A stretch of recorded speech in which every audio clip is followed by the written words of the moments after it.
Well, a jolly good morning to you all. We have our who's hot and who's not list sitting on our screen. There's a lot of sells, it looks like, with 9 guys over the 1% sell list. People still holding on to Dylan Egan, but the who's hot list is where we're at here, and the best buys of the week. I'll get that time stamped up. All of the players this week, we'll get into it. Good fun. Now, Toby Couchman, the guy brought in the most, actually. Fair enough, given, Koloamatangi was heavily brought in last week, and yeah, a lot of people had sold Couchman. So 2.72% for him. Keon 2.17. Campbell at 1.72. Lawson at 1.63. And then we've got Heath Mason there at 1.39. As the only guys that are more than 1% brought in. Now, I think we are getting into territory where we're going to start seeing zero trades on all the Facebook groups with 0-0. Those pictures are always good fun. And we'll see you guys in round 20. For the rest of us, well, if you've used the trades this week, hope you're enjoying this lovely video, and hopefully those last 4 trades serve you well. But for everyone else, we've got decisions to make. Now, are a lot of people going to use 4 trades? I hope not. I don't know if it's the week to do that. I think given it's round 14, we have the majority of our players available. Even if you have 3 roosters like myself, you're probably not sitting with too many other general red dots in your side. And we've got guys like Kiraz returning, potentially Greg Marzu. So if you're holding on to any of those guys, you do get a bit of a boost this week. So it's a week where you don't have to trade completely heavy. I think, that 1 to 2 range is going to be pretty normal. Maybe some with 3 if they were able to hold off last week. I only use the 1 personally, so maybe it's a 2 week for me is kind of where I'm thinking. Maybe 3 if I want to get in there and make a bit of a plunge. But round 15, I think if you with 4 trades available, if you don't go too hard this week, you've got a pretty good team. You've got guys that are going to be sells. Let's just say you've got like a Horsburgh or those type of guys where you're like, all right, I'm probably going to sell them come round 15. You can wait until that week. Going early is completely fine as well, but I think it's a good opportunity to also wait. Now with Couchman first on that list, he's a 717k, priced at 53 with a beautiful 58.6 average. So that is an easy price point to move in on him with the dual. Just so helpful across the rest of the season, in my opinion. We bought him a long time ago, where he ended up picking up that 81, I believe, was the first time I picked him up. So I was a little bit late to the party, but still sitting in a really solid price point. We then rode him up all the way until that injury, which was frustrating. But holders, you're happy as Larry.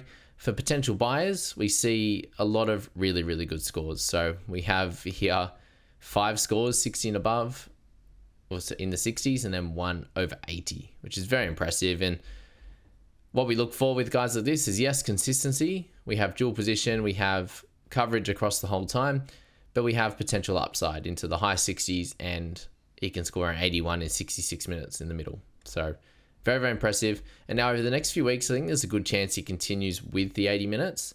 And we know that guys like this, we saw in the first half, he was on 21 and then put together a 48-point second half. So being on the park is a big win for Couchman because he just gets the job done.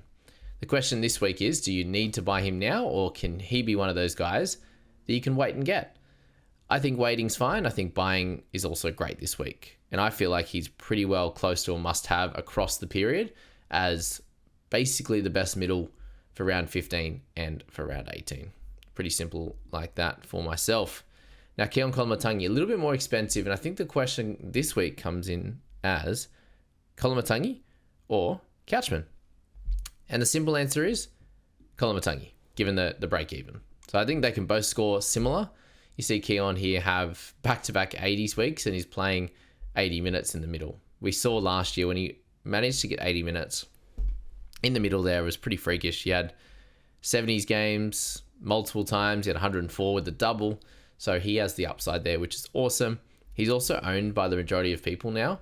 And if you're missing out on those scores, I'm sure you would have felt it last week.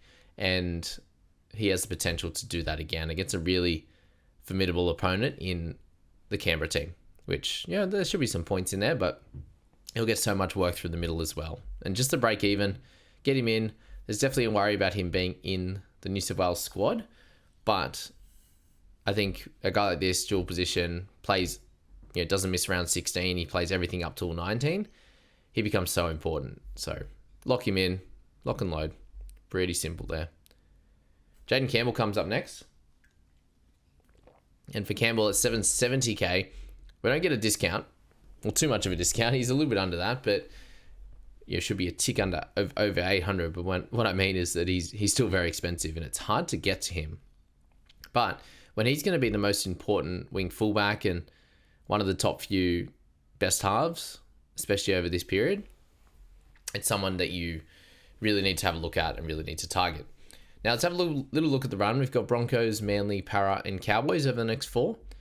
He's gotten through the Melbourne game, which was also in the wet. So for Campbell, a great pick now, given we know that he can produce when it's not that great out there.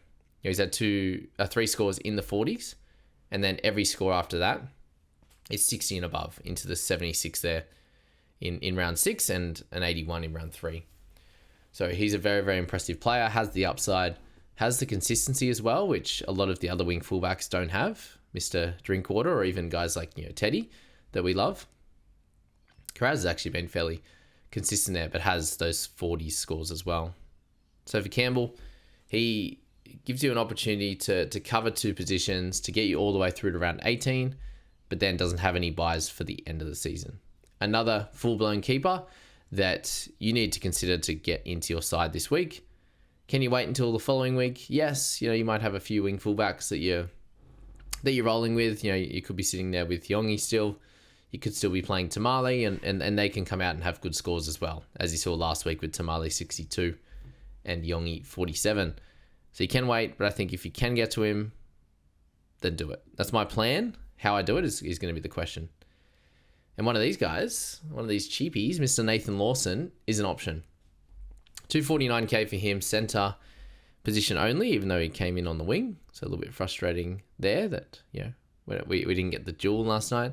I'm seeing a little bit of conjecture, a little bit of annoyance around the duels. We didn't get one for Purdue, which, he hadn't played the necessary amount of games that they usually talk about. Guys like you and Aitken apparently hadn't played the necessary amount of games, and he's played heaps of centre this year and fills in there during game and everything like that as well. So, a little bit frustrating with that, especially when I think for someone like Purdue, it's been said that he is the half now as well. It's not like he's just filling in. It's like, no, he's going to play the rest of the year. So that all makes sense to me, and surprising that wasn't given.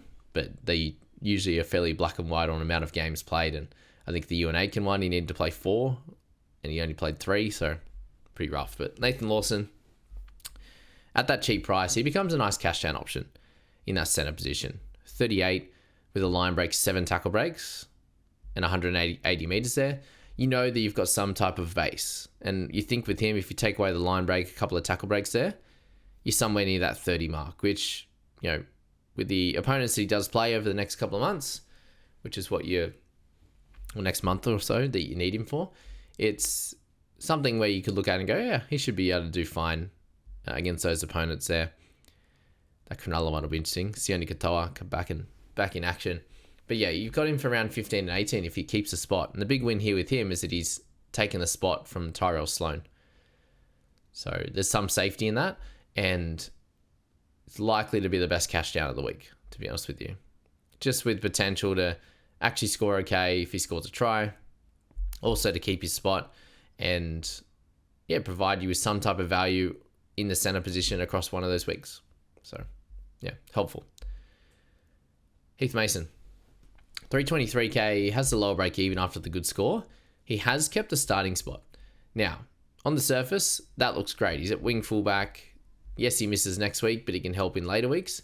The worry with him is that if Latu, just coming back from injury, is just hanging on the bench just to get some time under his legs, and then the plan is to eventually move him, maybe post-bye, into the halves, that would be the annoying one for Heath Mason, because then if he goes back to the bench, you've paid 323k for someone that's not going to keep their spot.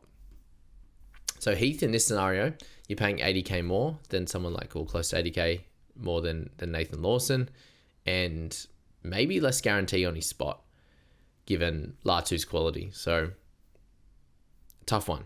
Tough one to spend that a little bit extra to get someone like him, when you could almost go into the 400s and find someone that, a fallen gun asset. You've got guys like, Jesse Ramian that are fairly cheap now down in that spot that you could look at, that they've got the spot in their team. They could go on a run and do some good things. So Mason, an interesting one, but yeah, a small worry there, definitely. Damien Cook, 603k for him. Now, he's gone up a lot in the last 2 weeks, unfortunately. He went all the way down from 757, got down to 567 at his low, and is now back up to 603. So those two good scores leveled him out and then increased where he's at. So gone up to the really big minutes, and he still has lower point scoring games in him. You've got 45s, a pair of 45s in 67 minutes. You've also got a 43 in 80 minutes. So generally, his PPM has been not incredible. And these last few weeks, he's had really big tackle numbers, but he's also had some attacking stats in offloads in tackle breaks, and then a try assist and line break assist back-to-back weeks. So I personally don't expect him to play 80 every week. There were circumstances with injury that stopped him from doing his normal rotation, and they kept him on for longer and brought Little on there to play his selection of minutes. But we know Cook's quality. Pricing at 45, you're not going to get burnt, but the question's going to be, does he stick around this 47 average for the next period of time, or can he continue to play the big minutes and do an even better job for you? I can't see it falling too far back there into like the 40 range. So a solid pick. There's another one we'll talk about a little bit later. In Chris Randall, it's a bit cheaper. That has the dual as well. But for Cook there, he plays 15, he plays 18 and 19 there, which seems to be a bit hard as well. So a few little things that can be helpful there for you, and definitely a decent pick this week. Pasifika-Tonga. A few people are picking him up. That's why I had to throw him in there. He's like 0.8% brought in. He's had the few games now, picked up a try on the weekend for 39, and that's where the bring in starts to happen. As a cash down, it looks like he's set in the side. Will you play him in your starting team in 15 or 18 though? That's the question. If it's no, it makes it harder for you to select him. Some people bought Hopoate from the Dogs there in round 12 as a player, and he did okay. And Pasifika-Tonga could do the same. He could also go back and just score a 16 like he did the week before without the try and without the tackle breaks. He also had 30 minutes the one before that, so could be up and down as to how he plays. I personally wouldn't trust him to be a scorer in my 13, but if you're using him as a cash down that you can loop on a certain week, or it's just a backup guy, it's fine. Doesn't excite me as much in that mid position as someone like Nathan Lawson could in centre. So Jackson Paulo got brought in coming off the one game 55. They're going to get Murray Talangi back, so don't buy Jackson Paulo. It's as simple as that. Although it was a really good game and ran for 285 metres with that intercept. So congrats to Paulo on a really good game. Jack Williams with the dual, 609k. He actually isn't ridiculously expensive for the output that he's had the last 3 weeks. 62, 57, and 73. Pretty crazy. The minutes are up. His attacking stats are up. Had a line break in each of those. And the meters gained are up. So some good things going on for him. He could also pull back into the low 40s to mid 40s range and misses around 15 and 18. If you're buying Jack Williams, you're assuming that he's going to be a 50 plus scorer with the dual. That's all helpful. And if you're worried about that, then I suggest you just don't buy, unfortunately, just because he misses 15, 18. Otherwise, in other weeks, he could be an interesting pick. Now, on Pattie, I've had a few people mention him. Just be aware that every other game before the weekend, and on the weekend, he still didn't get big minutes. 11, 12, 7, 15, 18 minutes were all the 5 games before when Tom Starling was there. Tom Starling was out for 1 week only. He is back now, so don't buy Owen Pattie on that basis. Yes, if Starling gets injured or something like that, then great. But yeah, not a helpful cash down because you're not likely to play him on those important weeks. Now, Josh Curran, he is sitting there, priced at 47. So it's getting pretty high now. The duel's great. Scored incredible in round 12. We can cast our minds back that far. 78 in 80 minutes. Now, I suggest that he will score well this week again, probably not that high, but somewhere in the 50s to 60 range is my guess this week. But then Preston will return the following, and Curran will go back to the middle, playing his normal role. With guys like Tupanua returning, Curran, you should expect more games like what we saw here. Yes, he scored a try in round 7, but 62 there. He played 37 minutes in round 8 for 26. He also played... He's hard to work out, hey? He's sitting there in...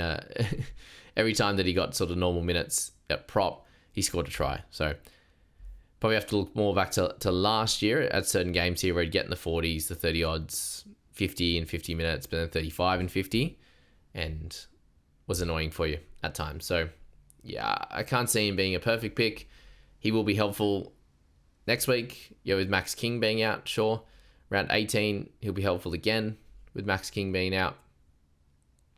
But his time on the edge will be done off this week. So unless he's playing 60 plus minutes in the middle, which I'm not expecting, he hasn't done it very much before, then he'll just be an okay pick without being spectacular.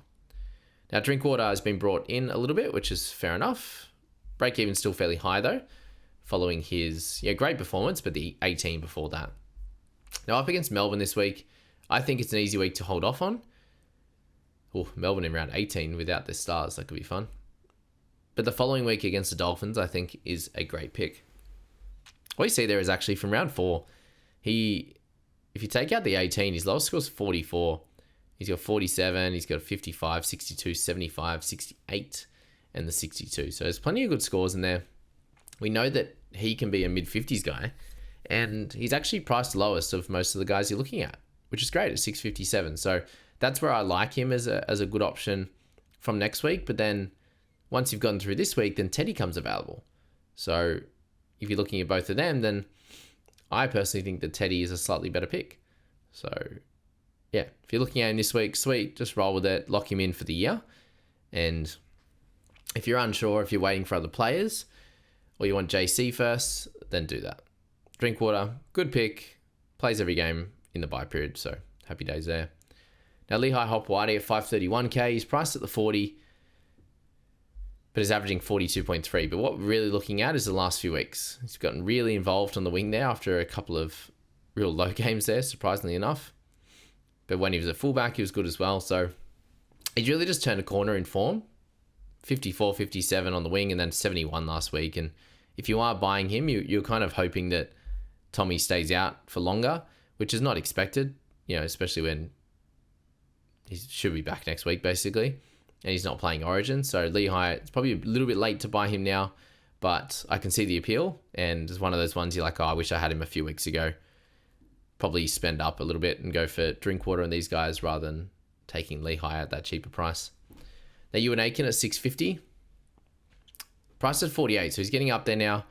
I still think he's a terrific buy. We know him, especially this year, has been absolutely awesome in the second row, but across his career, he's a 52 guy in 76 minutes, which includes some injury games. Let's just take it to this year. And he's at 60.5 in the 4 games. If you had last year in the second row, which includes that one injury game, take that one out, and he's well above that. So 56 last year. So you're still buying him at a discount, 6, 7, 8, 9, 10, could be up to 12 points given how he's playing this year. So helps in round 15 and 18. He'll be coming into my side either this week or next, given I need an edge. It's him. It's guys like Kaipis Paul. They can all do great jobs, but I think it's a pretty easy argument to buy you an Aitken in a team that is improving and getting troops back, which means that he can hopefully stay in the second row. Reece Walsh at 466.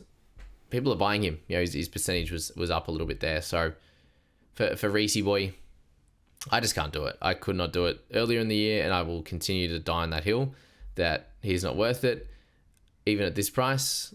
With a buy next week as well, a buy in round 20. Yes, plays Titans this week and might do okay, but you are buying it on trust that he can get back to whatever form he had last year or the year before. It's a hard sell. Sean Mullany, 230k. Just had the one game this year. Has debuted 8 points in 15 minutes. Now, I was looking at his Q Cup stats, and he moved clubs this year. He was like a 48, 43 fantasy type of guy. This year he's actually playing good minutes, but he's averaging 32. So Not sure how that one works out. But 230k, you'll get him at least for next round. Does miss round 18, but you'll be able to play him. It looks like he'll keep that spot with Verrills out for like 2 to 3 weeks in round 15. So, Sean, if you need a cash out, it is very, very short term. So I don't rate that, but he would do a job. Now his counterpart, who's actually sitting in the back row like he has for a lot of the year, is Chris Randall. And we see 40s out of him pretty regularly on an edge, plays the middle, does a bit of everything, as we've seen here across the years, second row games, lock games. Yeah, you got a game here, 66 minutes for 31 last year, 80 minutes in the second row for 57. So those types of things can happen there. The positive, I think, with Randall is that there's a decent chance that he plays edge for a good portion of this game with Cleese Haas coming into his position off the bench and Randall subbing in for Mullany at 9. Now we know in that scenario he gets to tackle, he gets to run the footy a little bit as well, and priced at 32, I think he's a really, really good option given the injury to Verrills, and he's also been playing on an edge and doing different things like that on a regular basis. Now I am worried that when Dave Fafita does return, that role might change and he could go back to the interchange, but we've also seen him have, 20s games off the bench. Yes, lower than that, 10 in 66 minutes, but we've also seen 45 in 50. Just depends where they play him in the end. So definitely risk about it, but at 428k, this is a type of riskier play that could really pay off. With Verrills out for a few weeks, he helps for this 4 rounds, and then you can decide from there what you want to do. And I think he scores well up until that point. Fun one, dual position, very helpful. Now Fisher Harris, he's priced at 42, and taking out that injury game, he's had an absolute flyer of a year so far. 52.3 in 52.5 minutes, so basically a point a minute. And you saw the last 2 weeks since returning, 52 and 56. Barnett is out. I think he can be a really, really good player in your side this year. But the question's going to be, that 10 points of value is there, but missing 15 and 18. So it's one of those ones where he's going to start to go up, unfortunately, now with his price point. And that's annoying because, you will kind of want to buy him now, but you also probably can't given the buy next week and the plethora of middles that we've got. Look, maybe around 16 is the correct week to buy. He'll still be priced around 43, 44, and with just the 1 buy remaining. So that's probably the way to look at it with Fish, but a really, really good guy. And he's scoring really well at the moment. Hamish Stewart, 527. For him, he's averaging 41 for the season. It's been great the last few weeks. Continues to get the minutes. And I think with Jaden Stewart out, Toby Couchman on the edge now, Hamish Stewart's runway becomes even longer. So well done to anyone who has bought. It's now a very awkward price at 527, and you're needing him to hit mid-40s.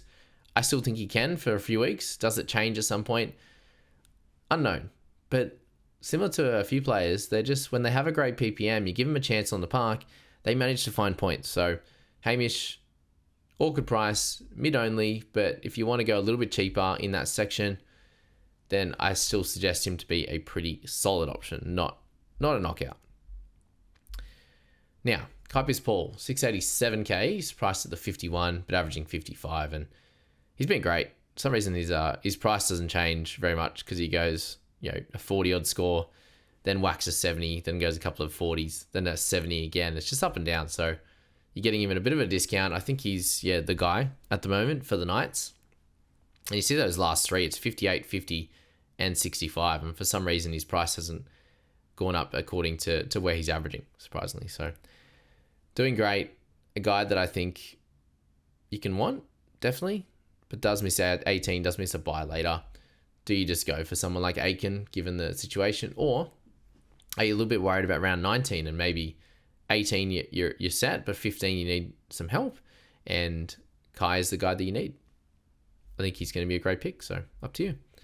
Olakau'atu, just need to mention, 615k. He had the real breakout game again on the weekend. When I say breakout, it's still only 59. So to me, he's just very, very up and down. And I don't know how much he actually helps you guys.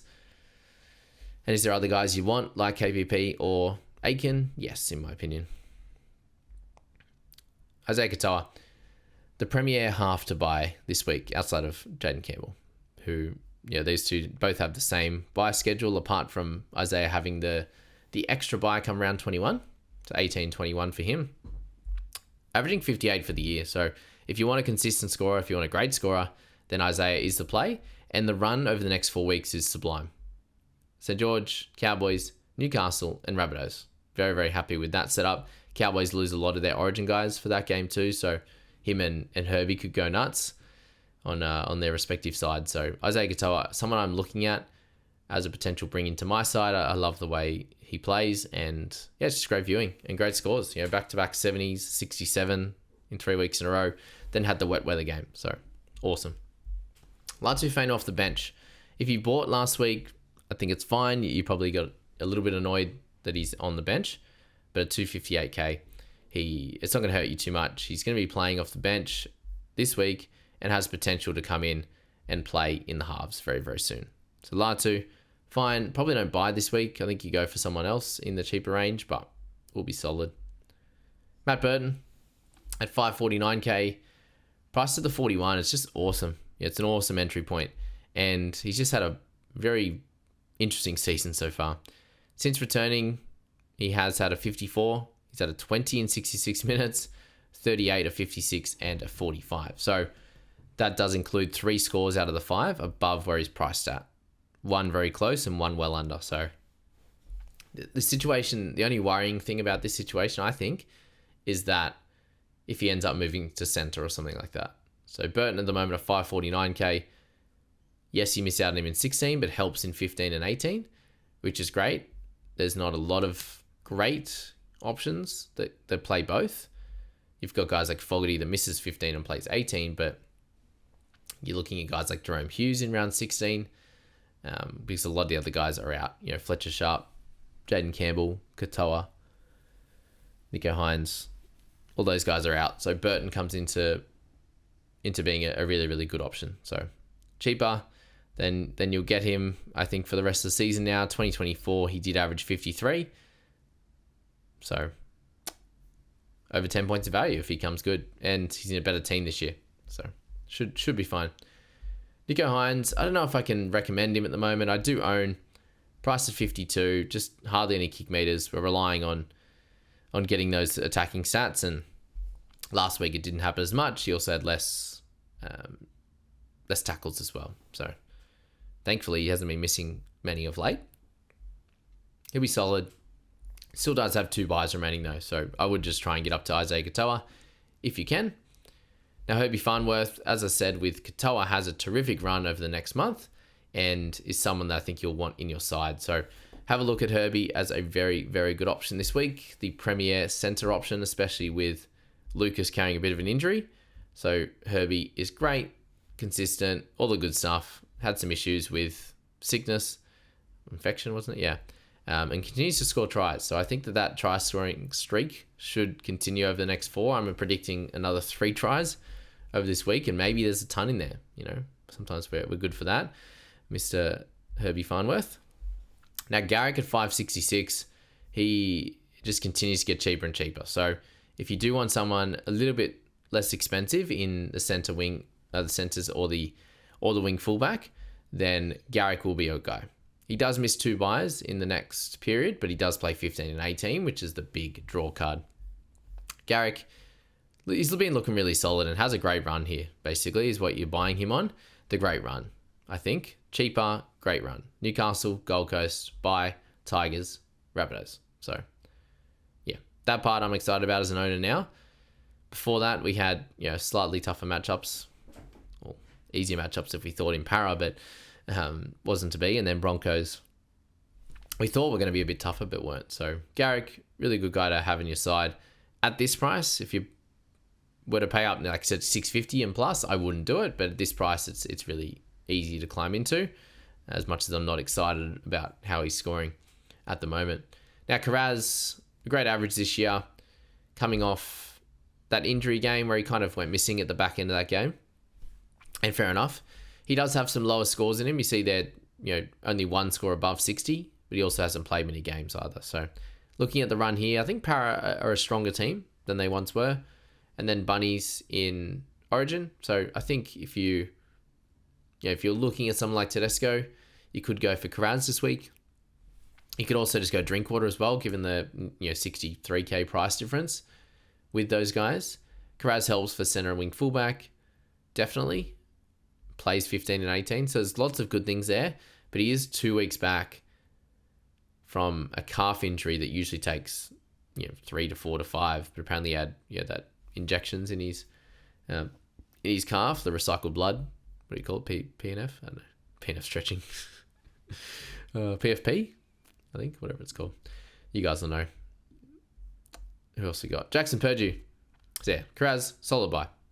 Jackson didn't get that jewel that people are blowing up about. I don't own, so I won't blow up as much, but I think he should get it. He's only played 2 games, but as I said, they've chosen him to be the guy that is going to be in the halves. So we'll see. I suppose they've got black and white rules, don't they? Now, break even, not too bad, in the mid-30s. Priced at 40. I'm still worried that in games where they play decent teams, that he'll be just missing out on run meters. Like, he picked up 68 run meters against Eagles, 106 here against the Tigers, which included 2 try assists, 2 line breaks, and a try, which means that he wasn't going to be running the footy much at all. So that's where my problem lies with buying him, especially against a team like the Melbourne Storm, where if they don't go that great, if they only score a couple of tries and he's not in part of it, I think he can go low. So for Purdue, I'm personally going to wait until the following week to make my decision, I think, just because Melbourne is on the horizon. And now the other games, Dolphins, Roosters, Titans, Melbourne without their origin stars, they're all fine.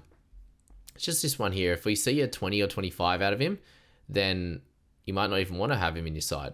And you're like, well, I've got a guy that's 550k that I kind of want to sell because he's got 20s in his game and I'm playing him and it's frustrating. Last week was really great, but it was against the Tigers. So that's my only big concern with him. And then Kale Iro, 695k for him. Had to finish with this one just because he is such a jet. 56 is the average, tries every game. So it's high 50s for fun. He's going to be involved in attack. He's such a good player and they're going left a lot more. The run, it's fine. Warriors, Dragons, Broncos, Melbourne, nothing crazy, and they're a pretty good team. So Iro, if you want him, a little bit cheaper than Farnworth, I think you can get away with it and do a good job. So we'll leave the best buys there, guys. Round 14. Looking forward to it.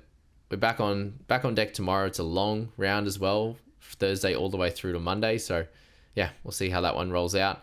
I wish you guys all the best of luck. Check in a little bit later for my holds and sells, and we'll get in and analyze some of the private group teams as well. So that'll be good fun. Thanks, guys. We'll see you later.